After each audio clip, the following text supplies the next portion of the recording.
Hey, good morning, guys. We are back. My son hooked up my lines yesterday, so gotta make sure they're nice and tight. Hooked up the trailer the other day. That looks all good. We're just walking around. I got a bird's nest that we accumulated over the past week we've been home.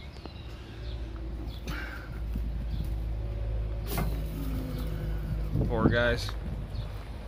Have to move them off into the weeds here.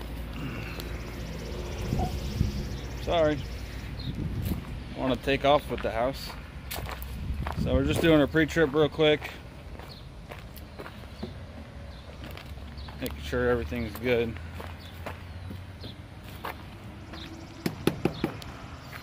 It looks like I need a new marker light.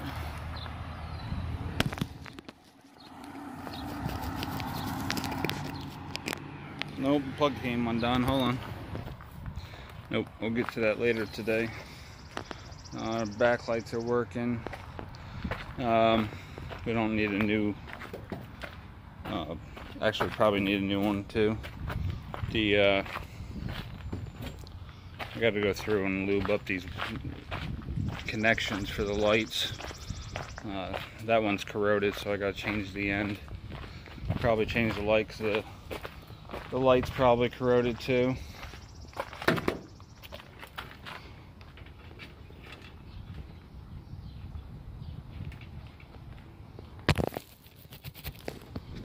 Well, apparently we need a new light there. Wow. You don't use stuff for a little while and everything goes bad. Alright, our front lights are working, blinking away. We need to get some batteries in here real soon.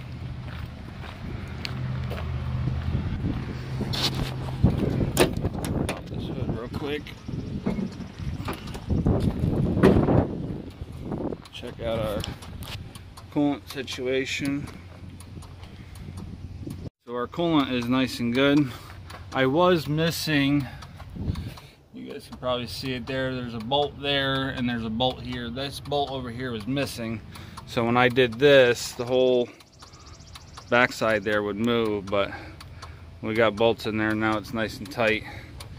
You can kind of tell there that's brand new radiator. I didn't do any videoing on that. I had to drill this out, put 2 new bolts in there. I just threw them bolts in there yesterday actually. It was a real bitch getting this thing in and out, or out and in. But alright, so as I was saying, I didn't get much footage done of that radiator. I will throw the couple clips in I got right here.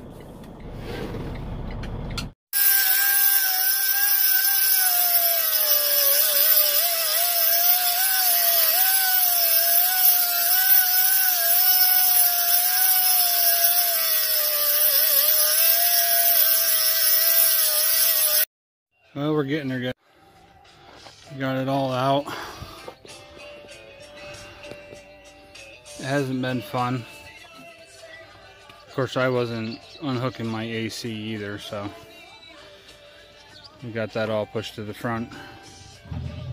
We weren't smart enough. We didn't take the fan off before we pulled it out, but I got it off to put it back in.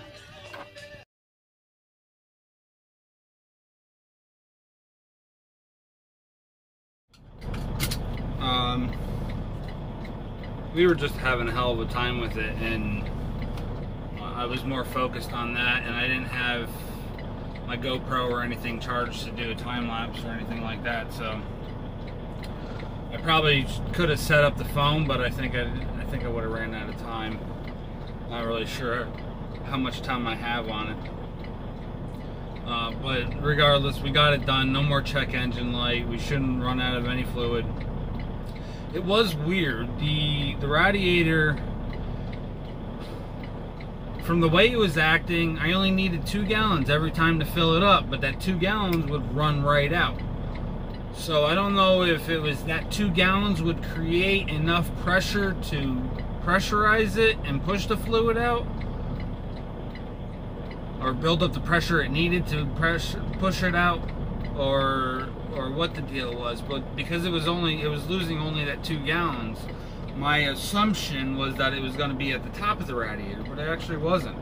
It was if the radiator was this tall, the leak was like down here. It was about a third of the way up.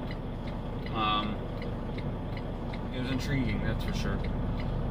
But I don't know. I threw it away. I didn't throw it away. I gave it to the guys at the shop that I use. I mostly go there because I can use air tools and stuff like that. It's an actual car garage. I just do all my work outside, run an air hose outside, borrow their impact guns and their air ratchets and stuff.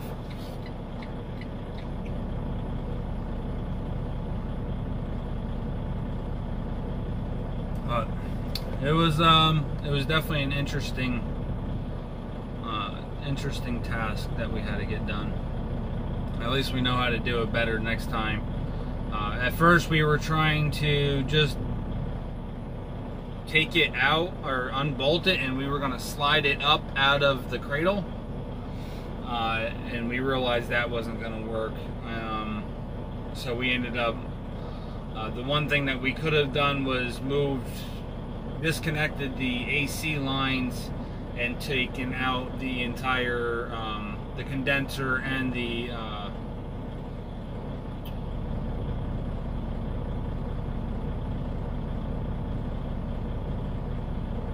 intercooler.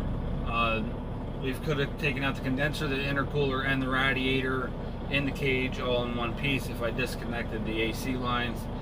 But then I would have had to go and get the AC recharged and everything. So we did make it a little harder by doing it that way.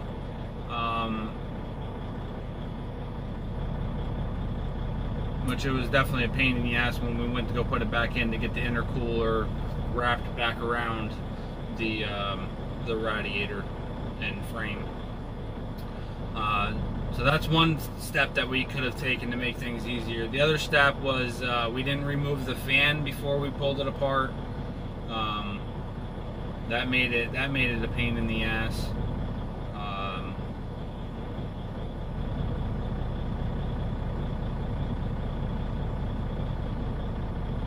I think that was the biggest pain in the ass, because we spent a good hour trying to get it out around the fan. We did get it out around the fan, but it took a while because of that. It kept getting caught. When we went to go put it back in, we had the fan off, so that made it easier. But then we were trying to get it to drop down in place, but we couldn't get it in all the way into place because we didn't realize the intercooler and the condenser were down too far. So we had a couple hiccups along the way.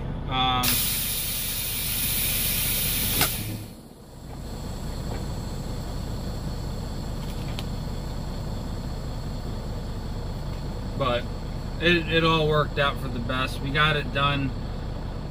We got it all taken apart and put back together between Sunday afternoon and Sunday night. So we didn't spend more than 5 or 6 hours on it, maybe. It might have been like 6 or 7 hours, but we were done. We finished up at nightfall, and we started about 12:30 Saturday afternoon. So it really wasn't that long. Sunday, I don't remember what we did. Monday, I didn't feel like working. Tuesday, I didn't feel like working. Then I said, screw it, I'm staying home for the rest of the week. And that's it. So, anyway, right now we are heading down to, actually heading over to Buffalo. Picking up a load in Lockport, New York. This is the same load that we did after, actually, my first load of the week before. It was the day after Memorial Day, Tuesday. We did the logs that went down to Richmond, South Carolina. So we're gonna run over to Lockport now, and then we're gonna make our way down to Richmond. I'm going to go through Ohio down 77 again, just like I did last time. So really there's not going to be anything very interesting in this trip.